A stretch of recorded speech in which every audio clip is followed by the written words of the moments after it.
بسم اللہ الرحمن الرحیم۔ السلام علیکم ورحمۃ اللہ وبرکاتہ۔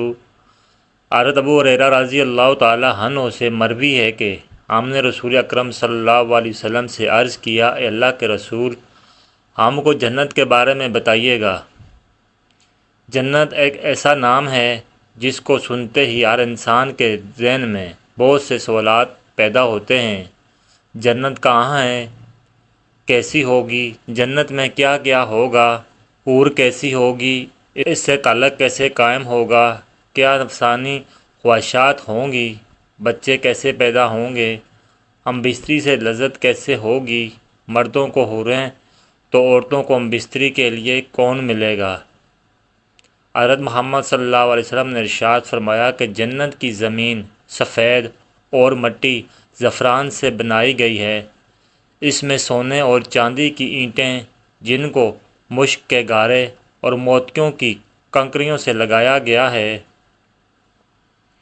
حدیث پاک میں ہے کہ حضرت محمد صلی اللہ علیہ وسلم کا فرمان ہے کہ جنت میں سب سے کم تر جنتی کو 80,000 نوکر اور 72 حوروں سے نوازا جائے گا۔ آپ صلی اللہ علیہ وسلم نے فرمایا کہ جنت کی حور اتنی خوبصورت ہے کہ اگر وہ حور آسمان سے زمین کی طرف نظر مارے تو ساری زمین نور سے بھر جائے اور ہر طرف خوشبو پھیل جائے گی۔ نبی اکرم صلی اللہ علیہ وسلم نے فرمایا کہ حور کے سر کا دوپٹہ دنیا و مافیا سے بہتر ہے۔ رسول اللہ صلی اللہ علیہ وسلم نے فرمایا کہ جنت کی حوروں کی پنڈلیاں ایسی ہوں گی جن کا گوشت اندر تک نظر آئے گا۔ حضرت انس سے مروی ہے کہ رسول اللہ صلی اللہ علیہ وسلم نے فرمایا کہ جبرائیل نے مجھے بتایا کہ جب جنتی آدمی حور کے پاس جائے گا تو حور اس کا استقبال کرے گی۔ تم جس انگلی سے چاہو حور کو پکڑ سکو گے۔ اگر حور کا ایک بال زمین میں ظاہر ہو جائے تو مشرق مغرب میں نور ہی نور پھیل جائے گا۔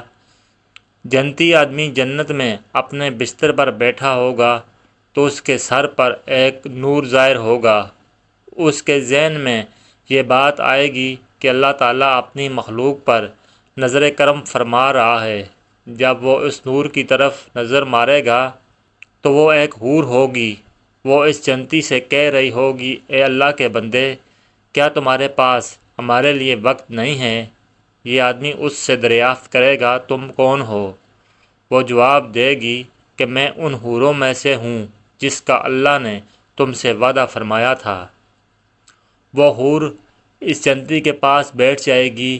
ابھی وہ جنتی اس حور سے گفتگو کر رہا ہوگا کہ ایک اور حور اس بندے کے پاس آ کر کہے گی، اے اللہ کے ولی، کیا تمہارے پاس میرے لیے وقت نہیں ہے؟ اس طرح وہ جنتی ایک حور سے دوسری حور سے باتیں کرتا رہے گا۔ حضرت سیدنا عباس رضی اللہ تعالی عنہ سے مروی ہے کہ اگر جنتی حور اپنی ہاتھ کا کچھ حصہ زمین اور آسمان کے درمیان ظاہر کر دے تو زمین والے اس کے حسن سے آپس میں ہی فتنے میں پڑ جائے۔ اگر وہ اپنا دوپٹہ زمین پر ظاہر کر دے تو زمین اس کے آگے جھک جائے۔ اگر وہ اپنا چہرہ ظاہر کر دے تو زمین اور آسمان کی ہر چیز ظاہر ہو جائے۔ اس کے بعد فرمایا کہ اگر جنت کی کوئی خاتون اپنا تھوک سمندر میں ڈال دے تو سارے سمندر شہد سے بھی زیادہ میٹھے ہو جائیں۔ یہاں سوال یہ پیدا ہوتا ہے کہ مردوں کو جنت میں حوریں عطا کی جائیں تو پھر جو عورتیں جنت میں جائیں گی ان کو کیا ملے گا؟ عورتوں کے لیے ہے کہ جب وہ جنت میں جائے گی تو وہ اپنے نیک شوہر کے ساتھ رہے گی۔ وہ عورت اپنے شوہر کو ملنے والی جنت کی سب حوروں کی سردار ہوگی۔ اللہ تعالیٰ اس عورت کو تمام حوروں سے خوبصورت بنا دے گا۔ یہ دونوں میاں بیوی ایک دوسرے کے ساتھ بہت زیادہ پیار کریں گے۔ یہ دونوں میاں بیوی جنت میں رہیں گے۔ جو عورت کنواری فوت ہو جائے گی اس کو جنت میں اختیار دیا جائے گا کہ وہ جنت میں جس مرد کے ساتھ چاہے گی اس کا نکاح اس مرد کے ساتھ کر دیا جائے گا۔ ایک عورت نے حضرت محمد صلی اللہ علیہ وسلم سے دریافت کیا، جب کسی عورت کا شوہر فوت ہو جاتا ہے ہم اس کے بعد دوسرے سے نکاح کر لیتی ہیں، ان میں سے جنت میں اس عورت کا شوہر کون ہوگا؟ محمد صلی اللہ علیہ وسلم نے فرمایا عورت جس مرد کے ساتھ چاہے گی جنت میں رہ سکے گی، یعنی ان دونوں میں سے جس کے ساتھ چاہے گی وہ رہ سکتی ہے۔ ام سلمہ رضی اللہ تعالی عنہا سے محمد صلی اللہ علیہ وسلم سے عرض کرنے لگی، یا رسول اللہ صلی اللہ علیہ وسلم، مجھے یہ بتائیں کہ جنت کی حور بہتر ہے کہ دنیا کی نیک عورت بہتر ہے؟ آپ صلی اللہ علیہ وسلم نے فرمایا کہ دنیا والی عورت کو جنت والی عورت پر فضیلت حاصل ہوگی جو باہر والے کپڑے کو اندر والے کپڑے پر حاصل ہوتی ہے۔ ایک بار ایک یہودی اللہ تعالیٰ کے نبی کی بارگاہ میں حاضر ہو کر کہنے لگا، یا رسول اللہ، جنت میں لوگ کھائیں پئیں گے؟ اور محمد صلی اللہ علیہ وسلم نے فرمایا کہ جنت میں آدمی کو 100 آدمیوں کے برابر کھانا پیش کیا جائے گا، اس کو 100 مردوں کے برابر ہم بستری کی طاقت عطا کی جائے گی۔ یہودی نے کہا کہ جب کوئی مرد یا عورت جنت میں کھائے پیے گا اس کو جنت میں قضائے حاجت کی ضرورت تو پیش آئے گی۔ اس پر نبی اکرم صلی اللہ علیہ وسلم نے فرمایا کہ جنتیوں کی حاجت اس کے پسینے کے راستے خارج ہو جائے گی، ان کے پسینے سے مشک کی طرح خوشبو آئے گی۔ جنت میں انسان جو کچھ چاہے گا اس کو وہی عطا کیا جائے گا۔ ایک روایت میں ہے کہ مرد اپنا ہاتھ اس حور کی کمر پر رکھے گا تو سامنے والی طرف سے سینے کی طرف کپڑے اور گوشت کے اندر سے اپنا ہاتھ دیکھ لے گا۔ مزے کی بات یہ ہے کہ مرد جب بھی حور سے صحبت کرنے جائے گا تو اسے ہر بار کنواری ہی پائے گا، لیکن اس ہمبستری سے کسی کو کوئی تکلیف نہ ہوگی اور نہ کوئی رطوبت اور خون کا اخراج ہوگا۔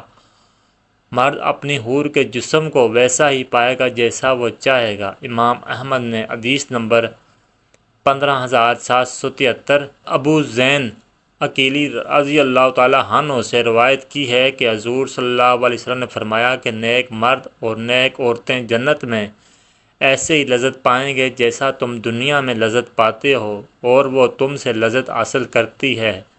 اگر کوئی مومن جنت میں یہ خواہش کرے گا کہ اس کی اولاد پیدا ہو تو اللہ پاک اس کی یہ خواہش بھی پوری فرما دے گا، کیونکہ جنت میں جنتی کی کوئی بھی ایسی خواہش نہیں ہوگی جسے پورا نہ کیا جائے۔ اس بارے میں ترمذی شریف کی حدیث نمبر 2563 میں بھی پیش کی جاتی ہے۔ حضرت ابو سعید خدری رضی اللہ تعالیٰ عنہ سے روایت ہے کہ رسول اللہ صلی اللہ علیہ وسلم نے فرمایا، مومن جنت میں جب اولاد چاہے گا تو حنبل زچگی اور پرورش اسی وقت ہو جائے گی جیسا وہ چاہے گا۔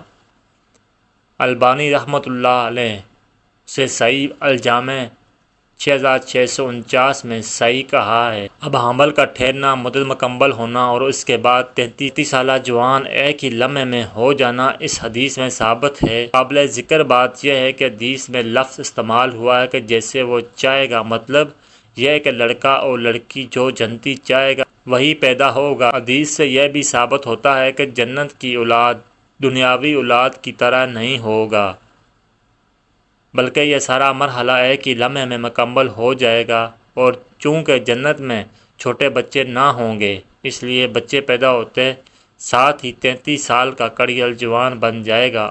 اللہ تعالیٰ سے دعا ہے کہ اللہ تعالیٰ ہم کو جنت میں اعلیٰ مقام عطا کرے، آمین۔ ناظرین کرام، یہ ویڈیو اچھی لگی تو لائک کیجیے اور اچھی ویڈیوز کے لیے میرے چینل اجوا وائس اسٹوڈیو کو سبسکرائب کیجیے۔ ویڈیو دیکھنے کا بہت بہت شکریہ، جزاکم اللہ خیر۔